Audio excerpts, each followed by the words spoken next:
Why were 1960s baseball pitchers so dominant? Imagine a time when pitchers seemed to have the game under their complete control. The 1960s was that era, and it left a mark on baseball history. During this decade, the league's overall earned run average, which measures how many earned runs a pitcher allows per 9 innings, dropped from around 4.03 in 1961 to just under 3.00 in 1968. This sharp decline shows pitchers were allowing fewer runs across the league, making it harder for batters to score. At the same time, the average number of runs scored per game also decreased to about 3.42 runs, which is similar to the low-scoring deadball era of the early 20th century. This environment meant that pitchers had a better chance to dominate. Some pitchers, like Bob Gibson and Sandy Koufax, posted eras well below 3.00 for most of the decade. Gibson's average era was around 2.74, while Koufax's was even lower at 2.24 during his best years.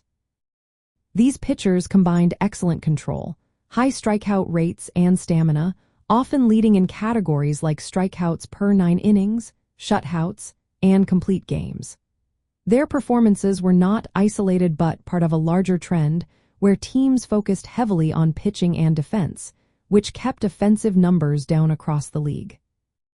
Looking at advanced statistics helps us understand this dominance better. For example, ERA Plus adjusts a pitcher's ERA based on the league and ballpark, giving a clearer picture of how good they truly were. During this period, many pitchers led in ERA Plus, showing they performed well relative to the league environment. WHIP, which stands for walks plus hits per inning pitched, also highlights how well these pitchers limited base runners. Teams like the Chicago White Sox often led the league in runs allowed and ERA, further emphasizing the strength of their pitching staffs. From a league average comparison perspective, the 1960s was a pitching-focused era.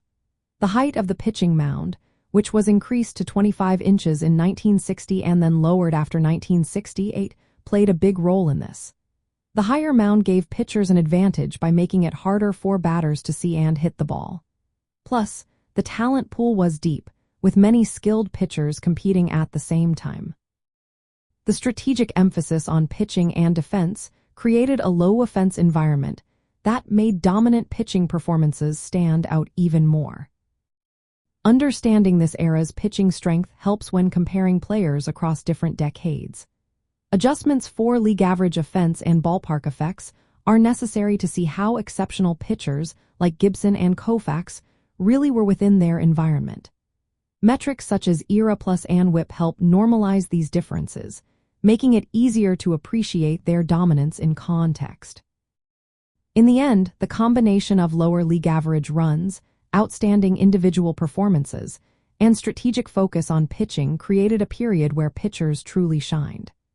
The statistics from that time, including eras, runs per game, WHIP, and ERA Plus, all tell the story of a decade where pitchers ruled the game and set a standard for excellence.